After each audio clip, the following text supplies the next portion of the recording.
2026 সালের মার্চ মাস কি বাংলাদেশের ইতিহাসে দীর্ঘতম ছুটির মাস হতে যাচ্ছে? ক্যালেন্ডারের হিসেবে যা দেখা যাচ্ছে তা দেখে অনেক চাকরিজীবীরাই এখন থেকে ঈদের আনন্দ শুরু করে দিয়েছে। কিন্তু প্রশ্ন হলো, এই বিশাল ছুটির সুবিধা কি সবাই পাবেন? বিশেষ করে যারা দেশের অর্থনীতির চাকা সচল রাখেন, সেই গার্মেন্টস শ্রমিকদের ভাগ্যে কি এই ছুটি জুটবে? সরকারি 5 দিন আর 26শে মার্চের স্বাধীনতা দিবস মিলে কি তৈরি হচ্ছে একটা অবকাশ, নাকি এর পেছনে লুকিয়ে আছে কোনো বড় প্রশাসনিক মারপ্যাচ? আজকের ভিডিওতে আমরা 2026 সালের মার্চের সেই মহাছুটির পূর্ণাঙ্গ পোস্টমর্টম করব। তাই পুরো ভিডিওটি না দেখলে আপনি হয়তো আপনার ছুটির হিসেব মেলাতেই ভুল করবেন। এবারে চলুন সরাসরি ক্যালেন্ডারের পাতায় ডুব দেওয়া যাক, যেখানে লুকিয়ে আছে 2026 সালের সবচেয়ে বড় চমক। রমজানের দীর্ঘ 1 মাসের সিয়াম সাধনা শেষে যখন সবাই পবিত্র ঈদ উল ফিতরের অপেক্ষায় প্রহর গুনছেন, ঠিক তখনই মার্চ মাসের তারিখগুলো সাধারণ মানুষের জন্য যেন এক পরম আশীর্বাদ হয়ে ধরা দিয়েছে। হিসেবটা শুরু হচ্ছে 17ই মার্চ মঙ্গলবার থেকে, যেদিন পবিত্র শবে কদর উপলক্ষে সারা দেশে সরকারি ছুটি থাকবে। তবে আসল নাটকের শুরু হবে 20শে মার্চ শুক্রবার থেকে।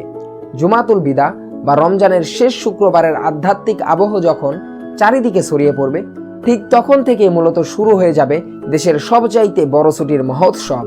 সবচেয়ে মজার ব্যাপার হলো, ক্যালেন্ডারের হিসেবে 21 থেকে 25শে মার্চ পর্যন্ত, অর্থাৎ শনিবার থেকে বুধবার, টানা 5 দিন পবিত্র ঈদ উল ফিতর উপলক্ষে নির্বাহী আদেশে সম্ভাব্য ছুটির একটি বড় সুযোগ তৈরি হয়েছে। সাধারণত ঈদের মূল ছুটি 3 দিন হলেও নতুন সরকারের অধীনে মানুষের যাতায়াত সহজ করতে এবং মাঝখানের কার্য দিবসগুলোর স্থবিরতা কাটাতে এবার 5 দিনের লম্বা ছুটির জোরালো সম্ভাবনা দেখা যাচ্ছে। কিন্তু উত্তেজনার পারদ এখানেই শেষ নয়। এই 5 দিনের ঈদের ছুটি শেষ হতে না হতেই 26শে মার্চ বৃহস্পতিবার আমাদের দুয়ারে কড়া নাড়বে মহান স্বাধীনতা ও জাতীয় দিবস। তার মানে একটু গভীর বিশ্লেষণ করলে দেখা যায়, 20শে মার্চ শুক্রবার থেকে শুরু করে 26শে মার্চ বৃহস্পতিবার পর্যন্ত টানা 7 দিন কোনো বিরতি ছাড়াই সরকারি অফিস, আদালত এবং ব্যাংক বিমা পুরোপুরি বন্ধ থাকছে। আর আপনি যদি ক্যালেন্ডারের পরবর্তী পাতাটি উল্টান, তবে দেখবেন 27 এবং 28শে মার্চ আবারও যথারীতি শুক্রবার ও শনিবার, অর্থাৎ সাপ্তাহিক ছুটির দিন। সব মিলিয়ে এবারের ঈদ উল ফিতর আমাদের জন্য কেবল 3 বা 4 দিনের সাধারণ কোনো ছুটি নয়, বরং টানা 9 দিনের এক মহাকাব্যিক অবকাশে রূপ নিতে যাচ্ছে। বাংলাদেশের প্রশাসনিক ইতিহাসে একই সপ্তাহে ঈদ এবং স্বাধীনতা দিবস এমন বিরল সংযোগ খুব কমই দেখা গেছে, যা এবারের মার্চ মাসকে চাকরিজীবী এবং সাধারণ মানুষের কাছে স্বপ্নের মতো আকর্ষণীয় করে তুলেছে। বিশ্লেষণে দেখা যায়, এবার যেহেতু নতুন সরকার ক্ষমতায়, তাই সাধারণ মানুষের সেন্টিমেন্ট বুঝতে তারা ছুটির বিষয়ে বেশ উদার হতে পারে। বিশেষ করে ঈদ উল ফিতর এবং 26শে মার্চ স্বাধীনতা দিবস একই সপ্তাহে পড়ায় মাঝখানে কোনো অফিস খোলার যৌক্তিকতা খুব একটা নেই। সরকারের উচ্চ পর্যায় থেকে নির্বাহী আদেশে ছুটি ঘোষণা করা হলে এটি হবে সাম্প্রতিক সময়ের দীর্ঘতম ঈদ ছুটি। এতে করে ঢাকা ছাড়ার চাপ যেমন কমবে, তেমনি মানুষ শান্তিতে নারীর টানে বাড়ি ফিরতে পারবে। কিন্তু মুদ্রার উল্টো পিঠও আছে। আমাদের মনে রাখতে হবে, সরকারি ক্যালেন্ডার আর গার্মেন্টস বা বেসরকারি খাতের ক্যালেন্ডার কিন্তু এক নয়। গার্মেন্টস সেক্টরে সাধারণত সরকারি গেজেটে হুবহু অনুসরণ করা হয় না। এখানে বিজিএমইএ এবং বিকেএমইএ এর নিজস্ব সিদ্ধান্ত থাকে।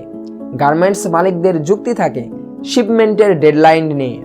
যদি টানা 10 দিন কারখানা বন্ধ থাকে, তবে বায়ারদের অর্ডার সময় মতো সরবরাহ করা অসম্ভব হয়ে পড়বে।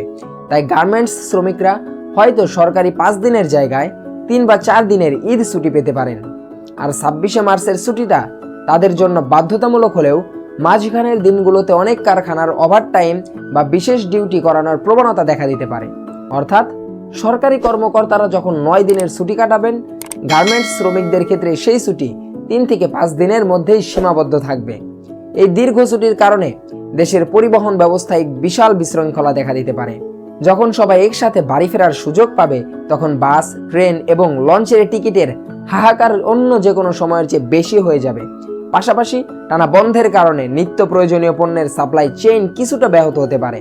তাই আপনি যদি একজন সচেতন নাগরিক হন, তবে ছুটির এই লম্বা ফিরিস্তি দেখে শুধু খুশি হলেই চলবে না, বরং আপনার পরিবারের বাজার সদাই এবং যাতায়াতের পরিকল্পনা এখন থেকেই করা উচিত। সবশেষে প্রশ্ন থাকছে আপনার কাছে, আপনি কি মনে করেন গার্মেন্টস শ্রমিকদেরও সরকারি কর্মকর্তা কর্মচারীদের মতো সমান ছুটি পাওয়া উচিত, নাকি দেশের অর্থনীতির স্বার্থে কারখানায় ছুটি কম হওয়াই যৌক্তিক?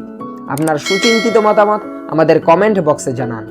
ভিডিওটি ইনফরমেটিভ মনে হলে শেয়ার করুন এবং পরবর্তী গুরুত্বপূর্ণ নিউজ অ্যানালাইসিস মিস না করতে ফ্রন্ট ডেস্ক টিভি চ্যানেলটি সাবস্ক্রাইব করে পাশেই থাকুন।